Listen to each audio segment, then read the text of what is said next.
राम जी दुल्हवा से, अरे राम जी दुल्हवा से पूछली नौनिया बबुआ बोलना, बबुआ बोलना सावरी सूरतिया काहे तोर, बबुआ बोलना सावरी सूरतिया काहे तोर बबुआ। नमस्कार दोस्तों, जैसा कि आप जानते हैं कि नेहा सिंह अपने दर्शकों के लिए या अपने व्यूअर्स के लिए या यूं कहे अपने चाहने वालों के लिए बहुत सारा गाना गाई है और गाती रहती है। तो वैसे ही ये जो गाना अभी सुने हैं वो हम पूरा सुनाएंगे आपको, लेकिन उससे पहले हम आपको बता दें नेहा सिंह अपने फैंस के लिए हर दिन कुछ ना कुछ एक्टिविटी करती रहती है।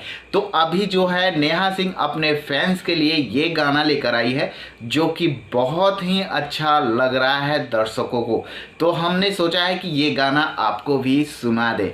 तो चलिए हम सुनाते हैं नेहा सिंह का ये गाना। उससे पहले दोस्तों हम आपसे कहना चाहते हैं हमारे चैनल को सब्सक्राइब कर ले और प्यारा सा बेल बटन दबा दे ताकि मेरा हर वीडियो आप तक पहुंचता रहे। तो चलिए वीडियो को शुरू करते हैं और सुनाते हैं नेहा सिंह का ये गाना।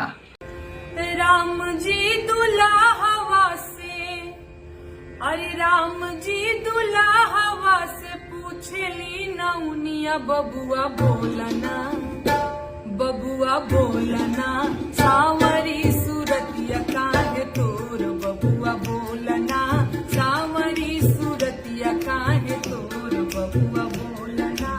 राम जी दुल्हवा से, राम जी दुल्हवा से पूछली नौनिया बबुआ बोलना सावरी सूरतिया काहे तोर, बबुआ बोलना सावरी सूरतिया काहे तोर, बबुआ बोलना।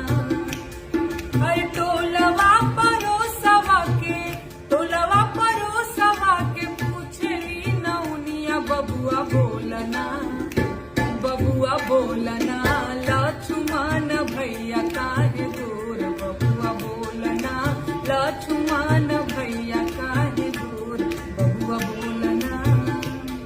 अरे आँखिया कजरवा नहीं, आँखिया कजरवा नहीं पावे पाय जनिया, बबुआ बोलना मैया तोहर कैसन कठोर, बबुआ बोलना मैया तोहर कैसन कठोर, बबुआ बोलना।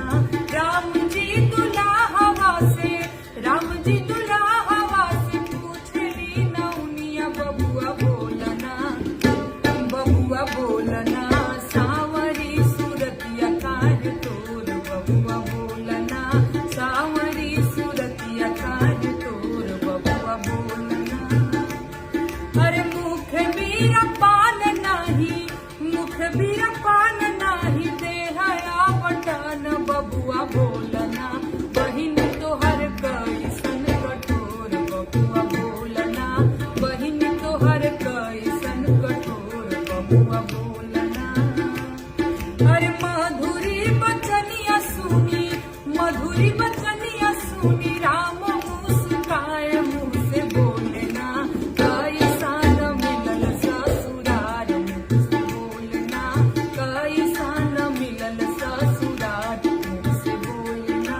राम जी दुल्हवा से, राम जी दुल्हवा से पूछली नौनिया बबुआ बोलना, बबुआ बोलना सावली सूरतिया काहे तोर, बबुआ बोलना सावली सूरतिया काहे तोर।